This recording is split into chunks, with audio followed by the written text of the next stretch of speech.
양현석 안수 집사님, 이수영 권사님 하나님께 1천 번째 예물 드렸습니다. 제가 기도하겠습니다. 하나님 감사합니다. 이른 새벽에 하나님께서 이 자리를 불러주셔서 이 시간 하나님의 말씀을 또 들을 수 있도록 해주심을 감사합니다. 또 이 시간 양현석 집사님, 또 이수영 권사님 하나님께 귀한 예물 드렸습니다. 이 드릴 손길 가운데 하나님께서 복의 복을 더하여 주시옵시고, 또 우리 집사님과 권사님의 또 기도 제목들이 하나님 앞에 응답되어 줄 수 있도록 하나님 인도하여 주시옵소서. 이 시간 부족한 중이 말씀을 선포하려고 합니다. 이 시간 참여하는 모든 성도들이 하나님의 말씀을 들으며 삶 가운데 또 하나님을 향해 찬양하며 높이는 삶을 살아갈 수 있는 우리 성안교회 성도들이 되어질 수 있도록 하나님 인도하여 주시옵소서. 사랑합니다. 예수님의 이름으로 기도합니다. 아멘.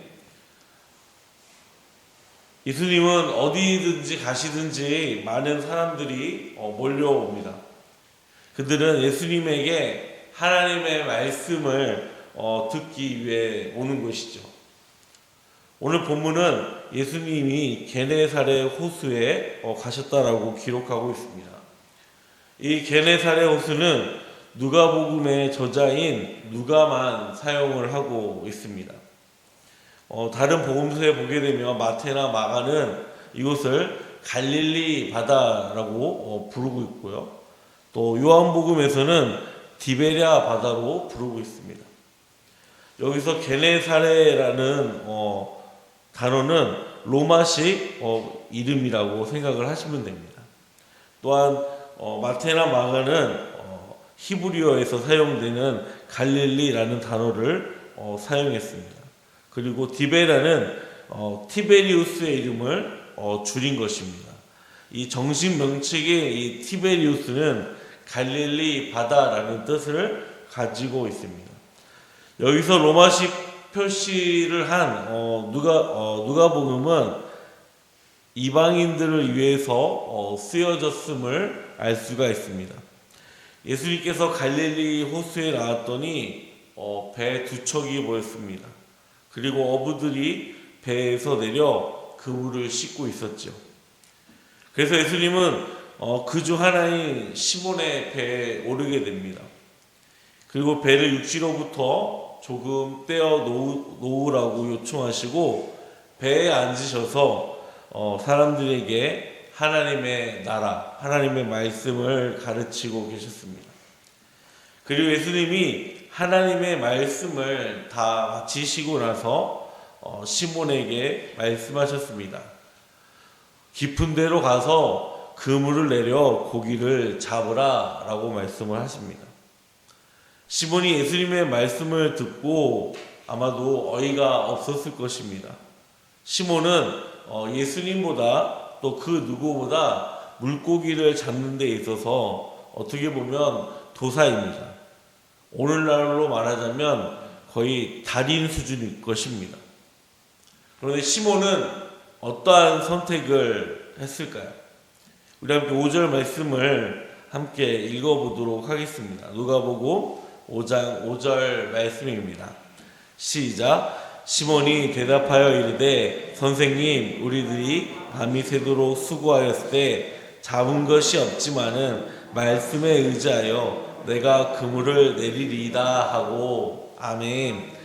시몬은 예수님께 말합니다. 선생님, 저희가 밤새도록 그물짓을 했는데 한 마리도 잡지 못했습니다. 하지만 제가 선생님의 말씀에 의지해서 이 그물을 내리겠습니다 라고 순종을 하게 되죠. 시몬은 예수님의 말씀대로 순종을 합니다. 그 결과 어떻게 되었을까요? 우리 함께 6절에서 7절 말씀 함께 읽어보도록 하겠습니다. 시작. 그렇게 하니 고기를 잡은 것이 심히 많아 이에 다른 배에 있는 동무들에게 손짓하여 와서 도와달라 하니 그들이 와서 두 배의 채움에 잠기게 되었더라. 아멘. 우리가 알고 있듯이 시몬이 예수님의 말씀대로 깊은 곳에 가서 그물을 던지게 됩니다. 그런데 그물이 찢어질 정도로 아주 많은 물고기를 잡게 되었죠. 시몬은 혼자 감당할 수 없어서 다른 배의 동료들에게 도와달라고 손짓을 합니다. 동료들은 시몬의 말을 듣고 고기를 자신들의 배에 담았습니다. 배에 고기를 다 채웠더니 배가 가라앉을 지경이었습니다. 이러한 상황들을 정리하고 나서 시몬 베드로는 예수님께 무릎을 꿇습니다. 그리고 이렇게 말을 하죠. 주님, 저에게서 떠나 주십시오. 저는 죄인입니다. 라고 고백을 합니다. 또한 베드로와 그와 함께 있던 동료들은 자신들이 잡은 고기를 보고 매우 놀라워합니다. 시몬이 동료인 야고보와 요한도 매우 놀라워하였습니다. 예수님께서는 시몬에게 말씀하십니다. 두려워하지 말라. 이제부터 너는 사람을 낚는 어부가 될 것이다. 라고 말씀하십니다. 베드로와 야고보, 요한은 배를 댄 후 모든 것을 버리고 예수님을 따라갑니다. 이것이 오늘 본문 말씀입니다. 시몬 베드로와 야고보, 또한 요한은 예수님을 만나고 나서 예수님을 따르기로 결심을 하죠. 그들은 왜 예수님을 따르는 삶을 선택하였을까요? 우리 누가복음 5장 8절 말씀 한번 읽어보도록 하겠습니다. 5장 8절 말씀입니다. 시작. 시몬 베드로가 이를 보고 예수의 무릎 앞에 엎드려 이르되 주여 나를 떠나소서 나는 죄인이로소이다 하니. 아멘. 첫 번째는 자신이 죄인임을 깨닫게 되었습니다. 시몬 베드로는 예수님이 자신이 만난 평범한 선생들과 다르다는 것을 알게 되었습니다. 시몬 베드로는 예수님의 표적에 압도당했습니다.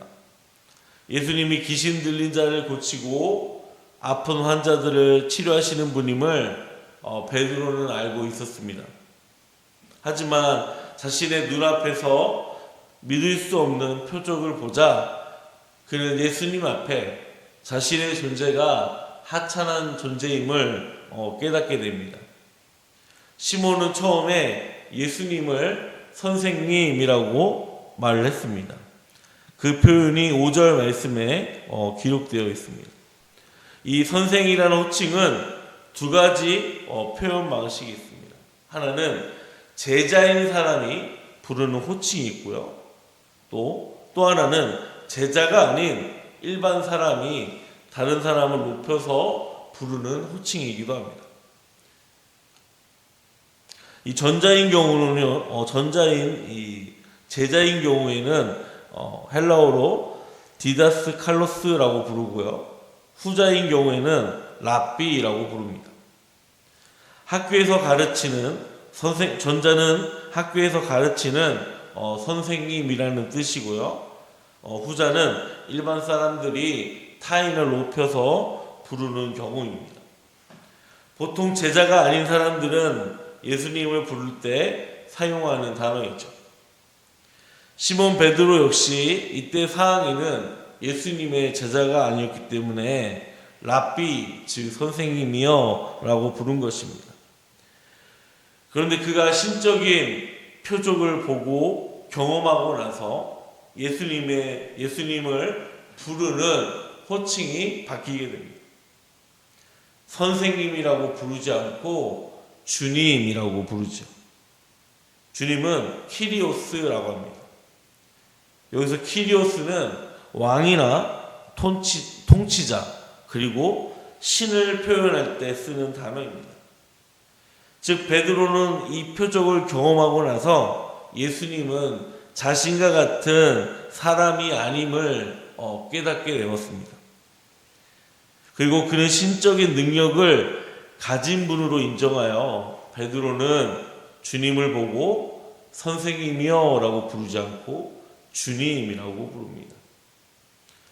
종교개혁자 칼빈은 자신의 주석에서 이렇게 말합니다.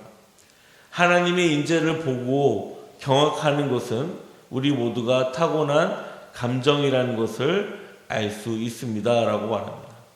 즉 이 말은 인간이 하나님을 알게 되었을 때 자신의 본질적인 모습을 진정으로 알게 되어서 자신의 죄인임을 고백하게 된다라는 뜻입니다. 베드로는 예수님을 만나고 나서 자신이 어떠한 존재인지 알게 된 것입니다. 본문에는 이러한 것들이 기록되어 있지 않지만 베드로는 예수님이 하나님과 같은 분임을 본능적으로 깨닫게 되었습니다. 그리고 예수님께 주님이라고 고백하는 것이죠. 베드로는 이렇게 말합니다. 주님, 저에게서 떠나소서. 저는 죄인입니다 라고 말합니다. 우리 역시 마찬가지로 우리를 위해서 죽으시고 부활하신 주님을 만나게 된다면 베드로처럼 고백할 수밖에 없었을 것입니다. 저와 여러분은 죄인이기 때문입니다. 예수님은 죄인을 구원하러 오신 분이십니다. 단순한 사회운동가나 또는 사업가로 오신 것이 아니라 죄인을 구원하시기 위해 이 땅에 오신 것이죠. 자신의 죄를 인정하지 않고 고백하지 않는 것은 예수님과 관계가 없는 것입니다. 예수님의 제자가 되는 조건은 예수님을 따르기 위해서 자신이 하나님 앞에 죽을 수밖에 없는 죄인임을 인정해야 합니다.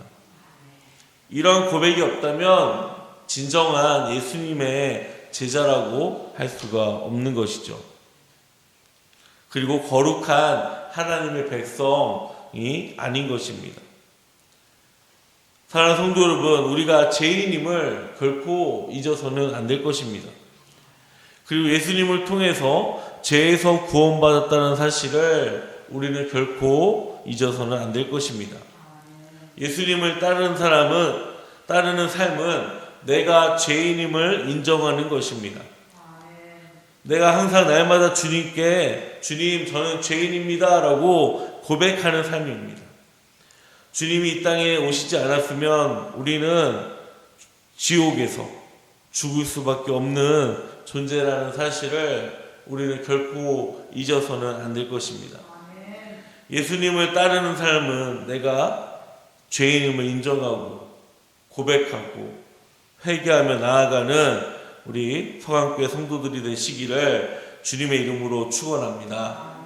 우리 5장 10절 말씀 함께 읽어보도록 하겠습니다. 시작. 세베대의 아들로서 시몬의 동업자인 야고보와 요한도 놀랐습니다. 예수께서 시몬에게 이르시되 무서워하지 말라. 이제 후로는 네가 사람을 취하리라 하시니. 아멘. 두 번째는 예수님을 따르는 삶은 사람을 낚는 어부가 되는 것이죠. 예수님은 두려움에 떨고 있는 베드로를 안심시키시고 말씀하십니다. 두려워하지 말라. 이제부터 너는 사람을 낚을 것이다 라고 말씀하십니다. 제가 사람을 낚는다 라는 표현을 썼는데요. 이 표현은 다른 한글 번역 성경에서 기록하고 있습니다. 저는 개인적으로 이 해석이 맞다고 생각합니다. 이 뜻은 낚는다 라는 뜻은요, 산채로 잡는다, 붙잡는다, 사로잡다, 취하다 라는 뜻을 가지고 있습니다. 그런데 성경의 문맥상 취하다 라는 의미는 아닌 것 같아요. 취하다 라는 의미는 국어사전을 보니까 세 가지 뜻이 있습니다. 하나는 일정한 조건에 맞는 것을 골라 내가 선택한다 라는 의미가 있고요. 두 번째는 자기 것을 만든다 라는 뜻을 가지고 있고요. 세 번째는 어떠한 일에 대해 방책 또한 어떠한 행동을 하거나 일정한 태도를 가지다 라는 의미를 가지고 있습니다. 이 의미들을 말씀과 대입하며 전혀 맞지 않는다라는 것을 알 수가 있죠. 그런데 낚는다 라는 의미 역시 이 세 가지 뜻이 있는데요. 첫 번째는 낚시로 물고기를 잡는다라는 의미가 있고요.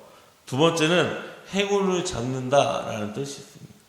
마지막 세 번째는 이성을 잡는다라는 뜻을 가지고 있습니다.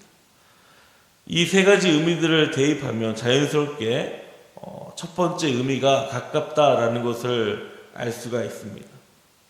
즉 산채로 잡는다와 같은 뜻임을 알 수가 있는 것이죠. 베드로는 물고기를 잡는 어부였습니다. 그런데 예수님은 베드로에게, 어부인 베드로에게 이렇게 말씀하시죠. 이제 너는 사람을 낚을 것이다 라고 말씀하고 계십니다. 즉 사람을 잡는 사람으로 너는 앞으로 일할 거야 라고 말씀하고 계시는 것이죠. 그렇다면 베드로는 사람을 어떻게 낚을까요? 어떻게 잡는 것일까요? 예수님처럼 하나님 나라를 선포하며 귀신 들린 자를 고치고 병든 자를 치료하고 하나님 나라를 증거하는 복음을 통해 많은 사람들을 하나님께 돌아오게 하는 일을 하는 것입니다. 예수님이 십자가에 죽으시고 부활하시고 하늘로 승천하신 후 베드로는 초대교회 리더가 되어서 예수님처럼 하나님 나라를 선포하였습니다. 병든 자, 귀신 들린 자를 치료하는 사역들을 하였습니다. 이것이 바로 예수님을 따르는 삶입니다. 즉 예수님을 따르는 삶, 사람을 낚는 일은 예수님을 전하는 삶입니다. 우리의 삶 속에서 나의 자랑을 표출하는 것이 아니라 오직 내 삶 가운데에서 예수님을 드러나는 삶을 말을 하는 것이죠. 예수님의 향기가 뿜어져 나오는 삶을 말하는 것입니다. 사랑하는 성도 여러분, 예수님께서 베드로를 사람 낚는 어부로 불러주셨듯이 저와 여러분들을 동일하게 사람 낚는 어부로 불러주셨습니다. 그것이 저와 여러분들의 사명입니다. 예수님은 하늘로 승천하시기 전에 이렇게 말씀하셨습니다. 예수님께서 나와 말씀하여 이르시되 하늘과 땅의 모든 권세를 내게 주셨으니 그러므로 너희는 가서 모든 민족을 제자로 삼아 아버지와 아들과 성령의 이름으로 세례를 베풀고 내가 너에게 분부한 모든 것을 가르쳐 지키게 하라. 볼지어다 내가 세상 끝날까지 너희와 항상 함께 있으리라 하시니라. 아멘. 또 사도행전 1장 8절에 오직 성령이 너에게 임하시면 너희가 권능을 받고 예루살렘과 온 유대와 사마리아와 땅끝까지 이르러 내 증인이 되리라 하시니라. 아멘. 이 말씀을 하시고 하늘로 승천하십니다. 우리 주님은 우리에게 하늘과 땅의 모든 권세를 주셨다라고 말씀하셨어요. 그리고 우리에게 성령 하나님을 보내셔서 우리에게 성령님의 권능까지 우리에게 주셨다라고 약속하셨습니다. 그리고 나서 너희는 가서 모든 민족을 제자로 삼아 아버지와 아들과 성령의 이름으로 세례를 베풀고 내가 너에게 분부한 모든 것을 가르쳐 지키게 하라. 또 이 말씀과 예루살렘과 온 유대와 사마리아와 땅끝까지 이르러 너희들은 내 증인이 될 것이다라고 우리에게 말씀하십니다. 이 말씀은, 이 두 말씀은 같은 말씀입니다. 어떻게 같을까요? 그것은 복음으로, 예수님의 이름으로 사람을 낚으라라는 말씀이기 때문입니다.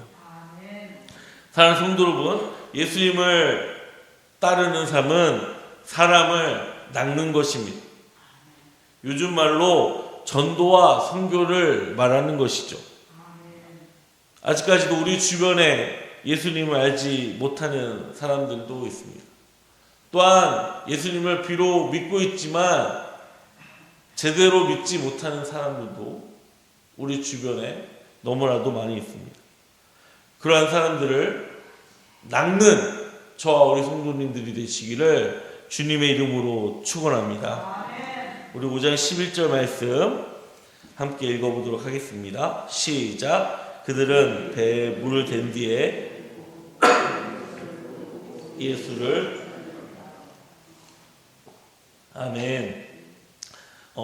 마지막 세 번째는 주님의 말씀에 의지하고 순종하는 것입니다. 베드로는 예수님의 말씀을 듣고 예수님을 따르기로 결심을 합니다. 자신의 직업인 물고기 잡는 일을 버리고 예수님의 말씀처럼 사람을 낚는 어부가 되기 위해서 자신의 모든 것을 버리고 예수님을 따라가죠. 베드로가 예수님을 따라가기로 결심한 이유는 그는 예수님께서 보여주신 표적을 보였기 때문입니다. 6절을 보니 그렇게 하니 고기를 잡은 것이 심이 많아 그물이 찢어졌느니라. 아멘. 베드로는 예수님의 말씀대로 깊은 곳에 그물을 던졌습니다. 그 결과 그물이 찢어질 정도로 물고기를 잡았습니다. 그리고 예수님이 베드로에게 말씀하시죠. 이제부터 너는 사람을 낚는 어부가 될 것이야 라고 말씀하십니다. 베드로는 예수님께서 깊은 곳에 그물을 던지라는 말씀에 순종하여 던진 것처럼 사람 낚는 어부로 만드시겠다고 예수님은 베드로에게 굳게 약속을 하십니다. 그러한 베드로는 그 말씀에 순종하고 결단하게 됩니다. 예수님께서 베드로에게 말씀하신 약속은 훗날 그 약속이 이루어집니다. 사도행전 2장 41절에 그 말을 받음에 사람들은 세례를 받음에 이날의 신도의 수가 3,000이나 더하더라. 아멘. 베드로의 설교를 듣고 많은 사람들이 세례를 받습니다. 초대교회 성도들은 날마다 성도들의 수가 3,000명씩 더해졌다라고 성경은 증언하고 있습니다. 이 말씀은 우리가 이렇게 오해하면 안 됩니다. 이 말씀을 문자적으로 이해해서 내 모든 것을 버리고 주님의 사역에 올인하라라는 말씀은 아닙니다. 이 말씀은 예수님의 지시에, 명령에 순종해야 한다라는 뜻입니다. 즉 주님의 말씀을 듣고 우리는 그 말씀에 순종하고 의지해야 한다라는 말씀입니다. 베드로는 예수님의 말씀에 의지하였고 순종하였더니 수많은 물고기들을 잡았습니다. 또한 그 훗날에도 그 말씀대로 의지하고 순종하였더니 많은 사람들이 베드로의 설교를 듣고 세례를 받았고 또한 초대교회 성도들의 수가 3,000명이나 늘어났다는 놀라운 경험을 그는 하게 됩니다. 예수님을 따르는 삶은 주님의 말씀을 의지하는 것입니다. 주님의 말씀에 순종하는 것입니다. 우리가 예배를 통해서 주님과 교제할 때 말씀으로, 기도로, 찬양으로 우리에게 명령하십니다. 우리에게 말씀하십니다. 우리는 그 말씀에 순종해야 하는 것입니다. 주님께서 나에게 약속하신 말씀을 우리는 항상 기억해야 합니다. 우리 마음속에 새겨야 합니다. 그리고 그 새긴 말씀을 우리 삶 가운데에서 순종하며 나아가야 하는 것입니다. 베드로와 야고보, 요한 자신의 모든 것을 버리고 예수님의 제자가 되었습니다. 그들에게 주어진 약속은 순종하기 위해 자신의 모든 것을 버리고 따랐던 것입니다. 사랑하는 성도 여러분, 예수님의 말씀을 의지하십시오. 그리고 그 말씀에 순종하십시오. 그래서 우리 성도들도 베드로와 같이 주님께서 그 약속을 우리 성도들을 통해서 이루어지고 경험하고 간증하시는 우리 성안교회 성도님들이 되시기를 주님의 이름으로 축원합니다. 오늘 말씀을 마무리하겠습니다. 예수님을 따르는 사람은 내가 어떠한 존재인지 알아야 합니다. 우리는 주님을 만나기 전에 죄인이었습니다. 우리가 죄인이었던 사실을 인정하고 고백할 수 있어야 합니다. 그리고 우리가 우리의 죄가 우리 주님을 통해서 용서함을 받았다는 사실을 우리는 간증할 수 있어야 합니다. 두 번째는 주님의 소원인 많은 사람들에게 복음을 전해야 합니다. 그래서 예수님을 통해서 죽음에서 생명으로 바뀌었다라는 놀라운 소식을, 그 복음의 소식을 알지 못하는 사람들에게 전해야 할 것입니다. 마지막으로 예수님을 따르는 삶, 사람을 낚는 어부는 주님의 말씀을 의지하는 것입니다. 주님의 말씀에 순종하는 것입니다. 우리 주님은 신실하십니다. 주님은 나와의 약속을 지키시는 분이심을 우리는 깨달아야 합니다. 사랑하는 성도 여러분, 우리 주님은 신실하십니다.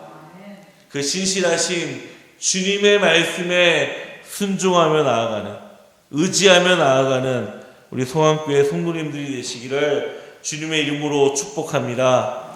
기도하겠습니다.